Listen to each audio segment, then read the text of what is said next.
Hello दोस्तों, बेलिज्म academy YouTube channel में आपका फिर से बहुत बहुत स्वागत है। दोस्तों, आज के इस वीडियो में हम पर्यावरण के मोस्ट इंपॉर्टेंट क्वेश्चंस को सॉल्व करने वाले हैं, जो कि आपके यूपी टेट साथ ही साथ आपके सुपर टेट के लिए मोस्ट इंपॉर्टेंट है। दोस्तों, इस वीडियो में मैंने सारे क्वेश्चन सेलेक्टेड लिए हैं जो कि आपके सिलेबस पर बेस्ड होंगे, साथ ही साथ आपके प्रीवियस ईयर क्वेश्चन पर बेस्ड होंगे। तो वीडियो को ध्यान से देखिएगा और वीडियो के लास्ट में मुझे जरूर बताइएगा कि आज के इस वीडियो में आपके कितने क्वेश्चन सही हुए। तो बिना देरी करते हुए चलिए शुरू करते हैं सबसे पहले क्वेश्चन से। सबसे पहला क्वेश्चन है, निम्नलिखित में से कौन सी हड्डी अचल है? ऑप्शन आपके सामने है टखना, ऑप्शन बी खोपड़ी, ऑप्शन सी कूल्हा या फिर ऑप्शन डी कशेरुक। इसका सही आंसर हो जाएगा ऑप्शन बी खोपड़ी।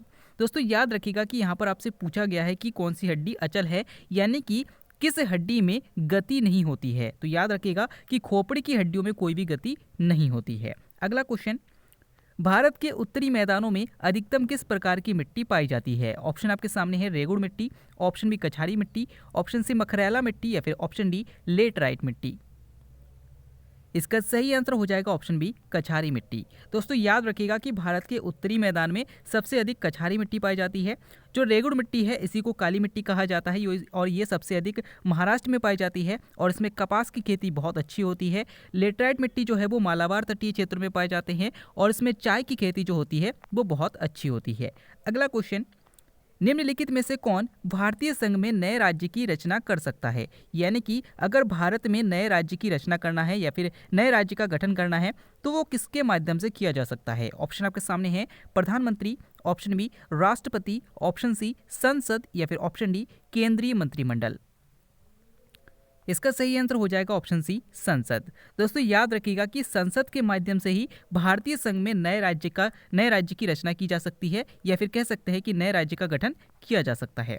अगला क्वेश्चन, संसद के संयुक्त सत्र का अध्यक्ष कौन होता है? ऑप्शन आपके सामने है राष्ट्रपति, ऑप्शन बी प्रधानमंत्री, ऑप्शन सी महान्यायवादी या फिर ऑप्शन डी लोकसभा अध्यक्ष। दोस्तों, याद रखिएगा कि मोस्ट इंपॉर्टेंट क्वेश्चन है और अक्सर ये क्वेश्चन एग्जाम में पूछा जाता है और इसका सही आंसर हो जाएगा ऑप्शन डी लोकसभा अध्यक्ष। दोस्तों, याद रखिएगा कि संसद के संयुक्त सत्र की अध्यक्षता जो की जाती है वो लोकसभा के अध्यक्ष के द्वारा की जाती है। अगला क्वेश्चन, दीन ए इलाही के संस्थापक कौन है? ऑप्शन आपके सामने है Babar, option B Akbar, option C Kanishka या फिर ऑप्शन डी हुमायूं। इसका सही आंसर हो जाएगा ऑप्शन बी अकबर। दोस्तों, याद रखिएगा कि दीन ए इलाही धर्म अकबर द्वारा चलाया गया था और कब चलाया गया था? तो याद रखिएगा कि 1582 में दीन ए इलाही धर्म को अकबर के द्वारा चलाया गया था। अगला question, Oxford of the East किसे कहा जाता है? ऑप्शन आपके सामने है Shimla, option B Pune, option C Bengaluru या फिर ऑप्शन डी नासिक। इसका सही आंसर हो जाएगा ऑप्शन बी पुणे। दोस्तों, याद रखिएगा कि पुणे में बहुत अधिक शिक्षण संस्थान है और ये शिक्षा की दृष्टि से बहुत अच्छा शहर है, इसलिए इसे ऑक्सफोर्ड ऑफ द ईस्ट कहा जाता है। तो याद रखिएगा, मोस्ट इंपॉर्टेंट क्वेश्चन है। अगला क्वेश्चन, मानव शरीर में कितनी जोड़ी पसलियां पाई जाती है? ऑप्शन आपके सामने है 10, ऑप्शन बी 12, ऑप्शन सी 14 या फिर ऑप्शन डी 16। इसका सही आंसर हो जाएगा ऑप्शन बी 12। दोस्तों, यहाँ पर आपसे पूछा गया है कि कितनी जोड़ी पसलियाँ पाई जाती है, यानी कि 12 जोड़ी, यानी कि 12 दूनी 24 टोटल पसलियाँ पाई जाती है। तो अगर आपसे पूछा जाता है कि मानव शरीर में कितनी पसलियाँ होती है तो 24 होती है, और अगर आपसे जोड़े पूछे जाते हैं तो 12 जोड़ी पसलियाँ होती है। याद रखिएगा कि ये आपकी रीढ़ की हड्डी से होते हुए आगे आपके सीने में आकर जुड़ जाती है, और किस हड्डी से जुड़ती है? तो स्टर्नम से आकर जुड़ जाती है। अगला क्वेश्चन, बीओडी का असंक्षिप्त रूप क्या है? यानी कि बीओडी जो है एक संक्षिप्त रूप है, आपको बताना है कि ये किसका संक्षिप्त रूप है। ऑप्शन आपके सामने है biological oxygen deficit, option B biological oxygen demand, option C biological oxygen difference या फिर option D biological oxygen distribution. इसका सही आंसर हो जाएगा option B biological oxygen demand. दोस्तों, याद रखिएगा कि जब भी कोई नदियाँ वगैरह होती हैं और उनमें कुछ ऐसे पौधे या फिर ऐसे कुछ कह सकते हैं कि कुछ पौधे उगते हैं जो कि नीचे की ऑक्सीजन को चूस लेते हैं, जिस प्रकार से मान लीजिए कि जलकुंभी का पौधा होता है वो भी इसी प्रकार का पौधा होता है। ये क्या करते हैं, ये अपने जड़ों के माध्यम से जल के नीचे के जितने भी ऑक्सीजन होते हैं, घुली हुई ऑक्सीजन होती है, उसको चूस लेते हैं, उसको ग्रहण कर लेते हैं, जिस प्रकार से क्या होता है कि इस नीचे के जल में जितनी भी ऑक्सीजन है उसकी मात्रा कम हो जाती है और नीचे के जितने भी जीव होते हैं वो मरने लगते हैं। जैसे कि मछलियाँ हैं, जैसे केकड़े हैं, इस प्रकार से जितने भी जीव है वो सब मरने लगते हैं और कहा जाता है, इसे ही कहा जाता है बायोलॉजिकल बायोलॉजिकल ऑक्सीजन डिमांड, यानी कि ऑक्सीजन की डिमांड बढ़ गई है। तो याद रखिएगा कि वीओडी का संक्षिप्त रूप किसका संक्षिप्त रूप है? तो याद रखिएगा कि बायोलॉजिकल ऑक्सीजन डिमांड का संक्षिप्त रूप है। अगला क्वेश्चन, ओलंपस पर्वत श्रृंखला किस महाद्वीप पर स्थित है? ऑप्शन आपके सामने Asia, option B Europe, option C Australia या फिर ऑप्शन डी अफ्रीका। इसका सही आंसर हो जाएगा ऑप्शन बी यूरोप। दोस्तों याद रखिएगा कि जो ओलंपस पर्वत श्रृंखला है ये यूरोप में स्थित है। अगर आपसे पूछा जाता है कि विश्व की सबसे लंबी पर्वत श्रृंखला कौन सी है, तो याद रखिएगा कि एंडीज है। और अगर आपसे पूछा जाता है ये किस महाद्वीप पर है, तो याद रखिएगा ये दक्षिणी महाद्वीप पर है। अगला क्वेश्चन, मानव शरीर में कौन सा कार्य वृक्क करता है? ऑप्शन आपके सामने है श्वसन, ऑप्शन बी पाचन, ऑप्शन सी परिवहन या फिर ऑप्शन डी उत्सर्जन। इसका सही आंसर हो जाएगा ऑप्शन डी उत्सर्जन। दोस्तों उत्सर्जन होता क्या है कि जब भी हमारे शरीर में कोई भी अनावश्यक चीज़ें है, अनावश्यक जल है, अनावश्यक भोज्य पदार्थ है, जब उनको बाहर निकाला जाता है तो उन्हें हम मल कहते हैं। तो ये जो कार्य किया जाता है ये वृक्क के माध्यम से यानी कि किडनी के माध्यम से किया जाता है। किडनी में जो जाल होता है उसे हम नेफ्रॉन सिस्टम कहते हैं, और नेफ्रॉन सिस्टम के माध्यम से जो अनावश्यक जल होता है उसको हम मूत्र के रूप में शरीर से बाहर निकाल देते हैं। यानी कि कह सकते हैं कि वृक्क का कार्य क्या है? तो उत्सर्जन का कार्य जो है वो वृक्क का कार्य है।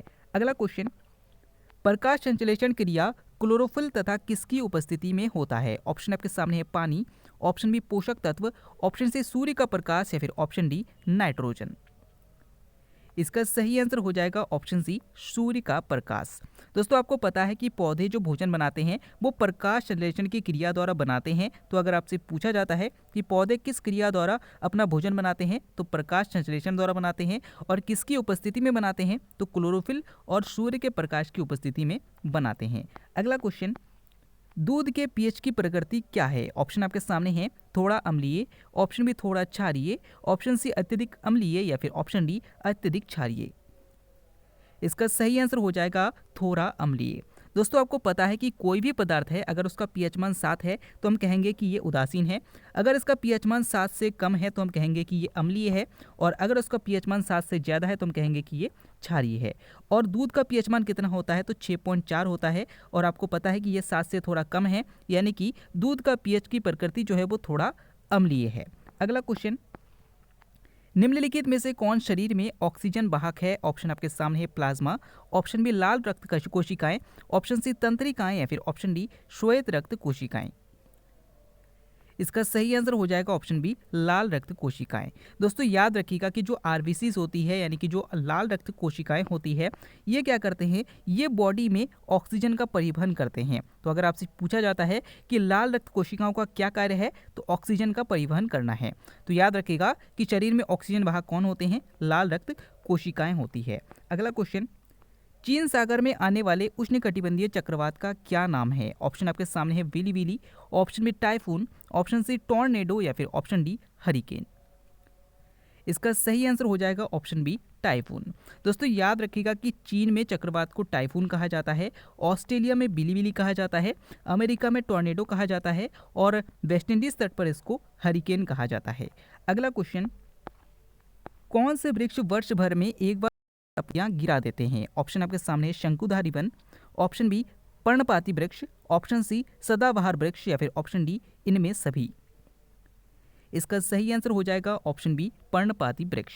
दोस्तों याद रखिएगा कि जो पर्णपाती वृक्ष होते हैं वो वर्ष में एक बार अपनी पत्तियां गिरा देते हैं। सदाबहार वृक्ष जो होते हैं वो हमेशा सदाबहार रहते हैं, यानी कि हमेशा हरे भरे रहते हैं। और शंकुधारी वृक्ष जो होते हैं वो कहाँ पाए जाते हैं? तो वो जो ठंडे इलाके होते हैं वहाँ पर पाए जाते हैं। अगला क्वेश्चन, मानवाधिकार दिवस कब मनाया जाता है? ऑप्शन आपके सामने है 9 जनवरी, ऑप्शन बी 24 दिसंबर, ऑप्शन सी 5 जून या फिर ऑप्शन डी 10 दिसंबर। इसका सही आंसर हो जाएगा ऑप्शन डी 10 दिसंबर। दोस्तों याद रखिएगा कि 10 दिसंबर को मानवाधिकार दिवस मनाया जाता है, 9 जनवरी को प्रवासी भारतीय दिवस मनाया जाता है, 24 दिसंबर को राष्ट्रीय उपभोक्ता दिवस मनाया जाता है, और 5 जून को विश्व पर्यावरण दिवस मनाया जाता है। अगला क्वेश्चन, मृदा रहित कृषि को क्या कहा जाता है? ऑप्शन आपके सामने है अंतराल फसलन, ऑप्शन बी रेशम उत्पादन, ऑप्शन सी जल संवर्धन या फिर ऑप्शन डी आर्द्रता संवर्धन। इसका सही आंसर हो जाएगा ऑप्शन सी जल संवर्धन। दोस्तों यहाँ पर आपसे पूछा गया है कि मृदा रहित कृषि को क्या कहते हैं, यानी कि ऐसी जगह जहाँ पर मृदा उर्वरता नहीं होती है, यानी कि जो मृदा होती है वो अच्छी नहीं होती है, तो वहाँ पर क्या किया जाता है, वहाँ पे जल में कुछ ऐसे आवश्यक तत्वों को मिला दिया जाता है जो कि मृदा से पौधों को प्राप्त होती है, और इसमें पौधों को विकसित होने के लिए आवश्यक वातावरण तैयार कर दिया जाता है। और इन पौधों को क्या होता है कि मृदा से जो भी पोषक तत्व चाहिए होता है इस जल से मिल जाता है। तो कह सकते हैं कि इस कृषि को क्या कहते हैं, तो जल संवर्धन या हाइड्रोफोनिक्स कहते हैं। अगला क्वेश्चन, विश्व का सबसे बड़ा कॉफी उत्पादक देश कौन सा है? ऑप्शन आपके सामने है ब्राजील, ऑप्शन में क्यूबा, ऑप्शन सी चीन या फिर ऑप्शन डी जंजीबार। इसका सही आंसर हो जाएगा ऑप्शन ए ब्राजील। दोस्तों याद रखिएगा कि ब्राजील में सबसे अधिक कॉफ़ी का उत्पादन होता है, क्यूबा में सबसे अधिक चीनी का उत्पादन होता है, इसलिए से चीनी का कटोरा भी कहा जाता है। चीन में सबसे अधिक धान की खेती होती है और जंजीबार में सबसे अधिक लौंग का उत्पादन होता है। नेक्स्ट क्वेश्चन है, निम्नतम तापमान किसके द्वारा मापा जाता है? ऑप्शन आपके सामने है पारद थर्मामीटर, ऑप्शन बी उच्चतम पठन thermometer, option C alcohol thermometer या फिर ऑप्शन डी निम्नतम पठन थर्मामीटर। इसका सही आंसर हो जाएगा ऑप्शन सी एल्कोहल थर्मामीटर। दोस्तों याद रखिएगा कि मानव शरीर का तापमान जो होता है वो 36.9 डिग्री सेल्सियस होता है, और फ़ारेनहाइट में बात की जाए तो 98.4 डिग्री फ़ारेनहाइट होता है। और आपसे यहाँ पर पूछा गया है कि निम्नतम तापमान किसके द्वारा मापा जाता है, तो एल्कोहल थर्मामीटर द्वारा मापा जाता है। अगर आपसे पूछा जाता है कि क्या ये आंसर सही है, तो याद रखिएगा कि ये पहले किसी एग्ज़ाम में पूछा गया है, और उनके अंतर्गत उनमें जो आंसर की दी गई थी उनके अनुसार एल्कोहल थर्मामीटर इसका सही आंसर है।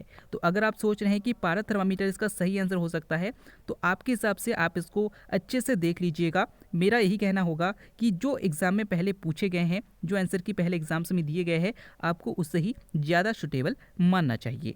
अगला क्वेश्चन, पारिस्थितिकी विज्ञान केंद्र कहाँ स्थित है? ऑप्शन आपके सामने है Dehradun, option B Nagpur, option C Bengaluru या फिर ऑप्शन डी प्रयागराज। इसका सही आंसर हो जाएगा ऑप्शन सी बेंगलुरु। दोस्तों याद रखिएगा कि पारिस्थितिकी विज्ञान केंद्र जो है वो बेंगलुरु में है। और अगर आपसे पूछा जाता है कि जो सामाजिक वानिकी एवं पारिस्थितिकी विज्ञान केंद्र कहाँ पर है, तो प्रयागराज में है। अगला क्वेश्चन, भारत का राष्ट्रीय पंचांग कौन सा है? ऑप्शन आपके सामने है विक्रम संवत, ऑप्शन बी शक संवत, ऑप्शन सी लोधी संवत या फिर ऑप्शन डी माल संवत। दोस्तों इस क्वेश्चन का आंसर आपको हमें कमेंट के द्वारा बताना है। आज के इस वीडियो में आपके कितने क्वेश्चन सही हुए, साथ ही साथ आज का वीडियो आपको कैसा लगा, कमेंट करके जरूर बताएगा। अगर आप टेलीग्राम ग्रुप और फेसबुक पेज को ज्वाइन करना चाहते हैं तो डिस्क्रिप्शन में लिंक दिया गया है, वहां से आप ज्वाइन कर सकते हैं। हम फिर से लौटेंगे एक नया इंटरेस्टिंग वीडियो लेकर, तब तक के लिए देखते रहिए, सीखते रहिए।